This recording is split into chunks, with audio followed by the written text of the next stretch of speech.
Hey, good morning, everybody. Josh here. Welcome to another session of our morning meditations. I hope you're enjoying these talks and you're learning some things. Some of you have asked how it is that I am going through the parables, and I just want to show you exactly what I'm using. So I have a study Bible that I had just lying around at home, and one of the little trinkets that's in here provided for us is a parables list. And if you see there, you've got all the parables, and then you have the different gospels that these parables appear in. And so I'm just going down the line and going through each parable. So today we are studying the parable of the Good Samaritan.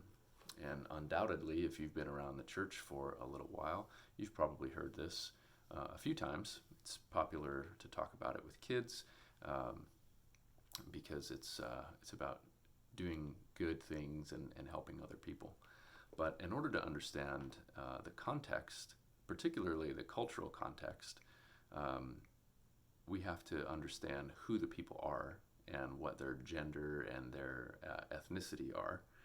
And we need to read a little bit beforehand. So I'm going to do that. That way we get not only the proper context within the situation that Jesus is in when he says this, but also exactly what he means so we can apply it better to us. And it reads like this. You can find this in Luke chapter 10, verse 25 through 37. On one occasion, an expert in the law stood up to test Jesus. "Teacher," he asked, "what must I do to inherit eternal life?" "What is written in the law?" Jesus replied. "How do you read it?" He answered, "Love the Lord your God with all your heart and with all your soul and with all your strength and with all your mind, and love your neighbor as yourself."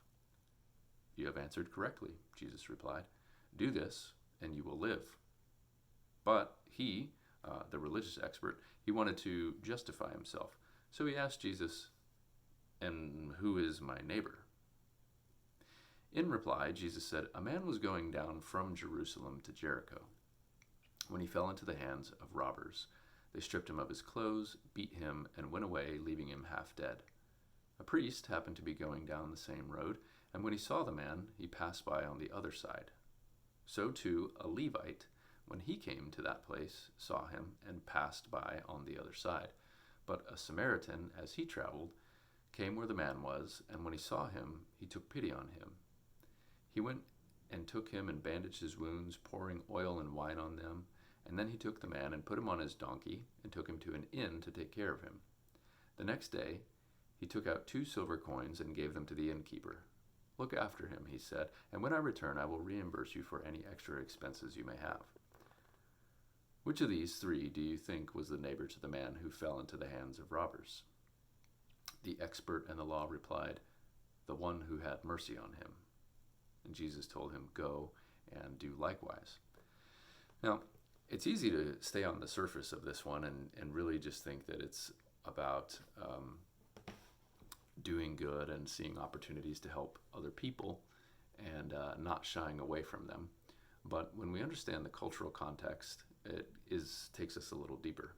So if we remember from some of our previous studies that the Samaritans were the half-breeds, and they were pretty much despised by most Jews, especially Pharisees and priests and people who were sort of self-righteous.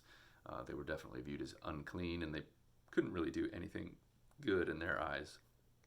So the fact that a priest is the first person to recognize that his fellow Jew has been robbed and beaten and stripped and left half dead, that he recognizes this and then crosses over to the other side and doesn't help him.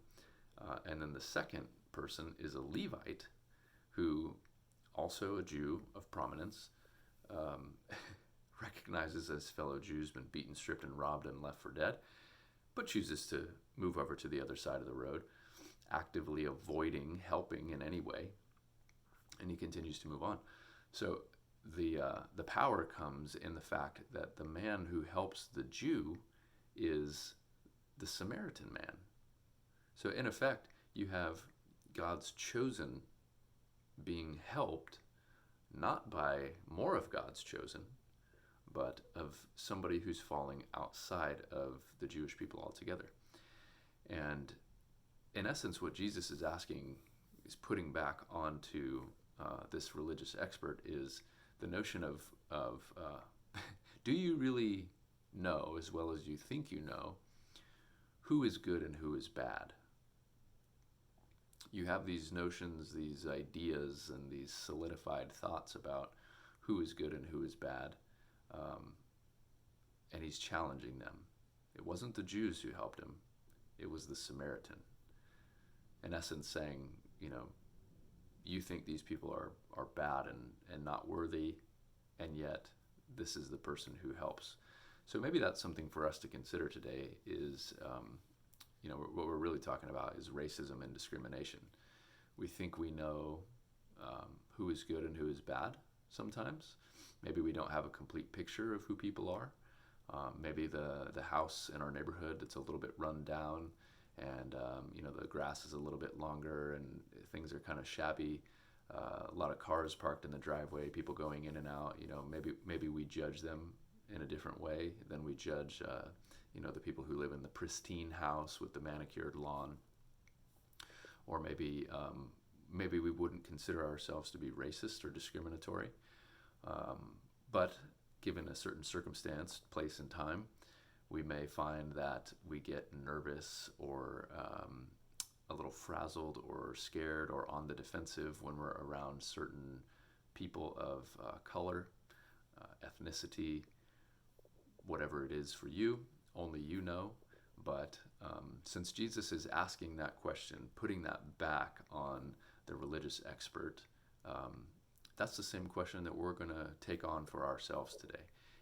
Analyzing how we judge other people based on how they look, based on their lifestyle, and asking ourselves, do we really have the right perception? Do we really think we know? Is what we think we know about these people who we're judging accurate, or could it be something more? Because the truth is that if we're all God's children, which we are, then it doesn't matter where you're born or what gender you are or what your skin color is. We all have sacred worth and sacred value. And that is until we are able to see that and live into that, we're never going to understand the true meaning of love. So I love you. I hope you have a wonderful day today. And if you have any questions or comments, leave them below and I'll address them. And we'll see you right back here tomorrow.